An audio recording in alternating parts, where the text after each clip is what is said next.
Timnas Indonesia akan menghadapi Arab Saudi dan Irak di babak keempat kualifikasi Piala Dunia. Menakar peluang timnas kita lolos ke Piala Dunia akan kami bahas bersama analis sepak bola Muhammad Kusnaini. Bungkus, halo apa kabar? Selamat sore, Tiba. Alhamdulillah baik. Terima kasih sudah bergabung bersama kami. Melihat kita ada di grup B bersama Irak dan Arab Saudi. Kalau menurut Anda secara umum, realistisnya kita menghadapi putaran 4 ini targetnya harus apa? Iya, kalau menurut saya sih kita berpikirnya harusnya lolos gitu ya. Harusnya berpikir lolos kalau kita skuadnya full tim ya. Memang kita punya rekor yang tidak terlalu bagus ketika menghadapi Irak ya. 2 pertemuan terakhir juga kita kalah ya di putaran kedua.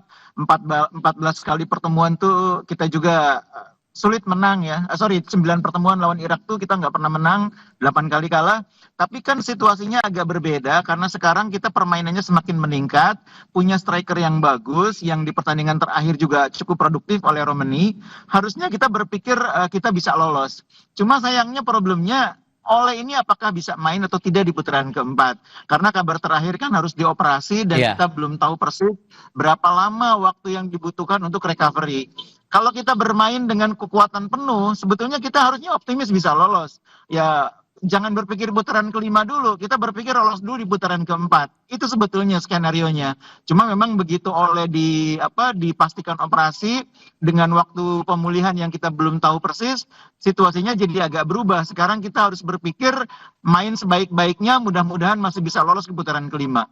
Oke, sehingga dengan jarak waktu untuk putaran 4 ini, koreksi kalau saya salah, 8 sampai 14 Oktober kan perjalanannya itu, dengan kondisi kita peluangnya itu oleh absen dalam pertandingan nanti, kira-kira untuk melawan Arab Saudi dan Irak ini gimana? Berkaca pada upaya kita bertanding melawan 2 tim ini di putaran ketiga. Iya, kalau lawan Arab kita sudah bisa membuktikan kita bisa menang ya. Dan kita memiliki skuad yang cukup kuat untuk mengalahkan Arab Saudi yang sekarang ini juga tidak terlalu dominan performanya di Asia. Kita masih punya harapan untuk menang. Cuma memang yang sulit itu menghadapi Irak ya. Irak ini pemain-pemainnya lengkap. Kemudian mereka juga punya pemain-pemain yang bagus. Dan kita terbukti 2 laga terakhir itu belum lama loh. 2 laga terakhir itu 2023 dan 2024 kita juga 2 kali kalah. Jadi memang kalau kita tidak punya pemain yang bisa diandalkan di depan, mungkin kesulitan lawan Irak adalah kita akan menghadapi situasi yang sama seperti waktu 2 pertemuan terakhir. Kita mampu mengimbangi, tapi lama-lama kita kecapean karena kita tidak bisa mencetak gol, karena yang di depan tidak bisa membongkar pertahanan lawan, akhirnya kebobolan juga. Kalau ada Oleh itu kan kemarin kita sudah bisa melihat, kita bisa membongkar pertahanan lawan, bisa mencetak gol. Nah begitu kita kehilangan striker sekelas Oleh, ini akan mengembalikan kita ke situasi yang mungkin sama sebelumnya. Kita bisa mengimbangi, kita bisa memberikan sejumlah peluang berbahaya, tapi tidak ada yang bisa mencetak gol. So PR-nya karena beberapa bulan, ini masih ada waktu beberapa bulan menuju kita memulai pertandingan pertama di putaran keempat. PR-nya apa kira-kira untuk timnas kita nih? Iya, yang pertama pelatih sudah harus mulai memikirkan plan B ya. Plan B ketika tim harus bermain tanpa Oleh. Siapa yang nanti akan menggantikan peran Oleh? Apakah kita memanfaatkan pemain yang ada Sananta, ada Jens Raven, atau memikirkan kemungkinan merekrut lagi pemain depan yang berasal dari diaspora atau dari manapun sumbernya. Itu yang harus dipikirkan oleh pelatih plan B-nya. Yang kedua, kita plan C-nya kalau Oleh bisa sembuh. Tapi masalahnya Oleh kalaupun sembuh mungkin tidak akan dalam waktu dekat. Mungkin September kan tadi sudah dikatakan oleh Ketua Umum tidak akan bisa memperkuat timnas dalam pertandingan uji coba. Nah kalau Oleh tidak bisa memperkuat timnas dalam uji coba, lalu pemulihannya mungkin waktu untuk recovery-nya pendek, apakah siap untuk dimainkan bulan Oktober? Kalau siap dimainkan, mainnya seperti apa? Apakah sebagai starter, apakah cukup babak kedua, atau itu semua harus dipikirkan oleh pelatih.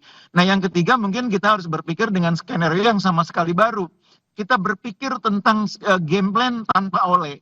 Nah ini ada skenario A, B, C yang harus disiapkan oleh pelatih dan semuanya dari sekarang harus dipikirkan. Kalau hitung-hitungan Anda kira-kira kalau benar Oleh absen dalam pertandingan di putaran keempat, pengganti yang paling ideal menurut Anda dari kacamata Anda siapa tuh?